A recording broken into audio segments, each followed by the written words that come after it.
আপনি কি জানেন এপ্রিলের ১ম তারিখকেই কেন এপ্রিল ফুলস ডে হিসেবে চিহ্নিত করা হলো? মানে এপ্রিলের ১ তারিখে এমন কি ঘটেছিল যে এই দিনকে আমরা এপ্রিল ফুলস ডে হিসেবে আমরা কাউন্ট করছি?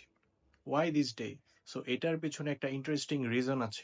কাহিনী শুরু হয় ১৬ শতকে, যখন ইউরোপের একটা বড় ধরনের পরিবর্তন ঘটেছিল। যখন ফ্রান্সের রাজা নবম চার্লস পুরনো জুলিয়ান ক্যালেন্ডার বাদ দিয়ে গ্রেগরিয়ান ক্যালেন্ডারের প্রচলন ঘটান ১৫৮২ সালে। সো পুরানো যে ক্যালেন্ডার ছিল সেখানে নতুন বছর শুরু হতো ১ এপ্রিলের পাশাপাশি। কিন্তু নতুন যে গ্রেগরিয়ান ক্যালেন্ডার শুরু হলো সেখানে ১ জানুয়ারি থেকে বর্ষ শুরু হতো। সো তখন সোশ্যাল মিডিয়া ছিল না। এই কারণে খবর ছড়াতেও মনে করেন যে সবাই জানতে পারে নাই যে এরকম একটা পরিবর্তন ঘটেছে রাতারাতি। সো অনেকেই আগের মতো ১ এপ্রিল থেকে নববর্ষ পালন করত।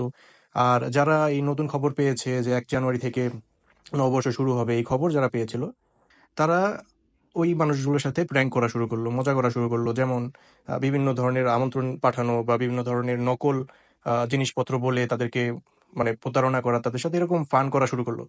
তো ধীরে, ধীরে এই প্রতারণার যে রীতি বা মজা করার যে রীতি এটা ছড়িয়ে পড়ে এবং ১৮০০ এবং ১৯ শতকে এপ্রিল ফুলস ডে একটা জনপ্রিয় উৎসবে পরিণত হয়ে যায়, যেখানে মানুষজন বিভিন্ন ধরনের ভুয়া খবর ছড়ায় একে অপরকে বোকা বানানোর জন্য। যেমন আজকের এই দিনে এই প্র্যাঙ্কের খেলা আরো বড় আকার ধারণ করেছে। এমনকি বড়, বড় সংবাদ মাধ্যম ও ব্র্যান্ডরাও মজার ভুয়া খবর প্রকাশ করে। যেমন Google থেকে শুরু করে জনপ্রিয় কোম্পানিগুলো নতুন, নতুন মজার পণ্য বা ঘোষণার মাধ্যমে মানুষকে বোকা বানায়।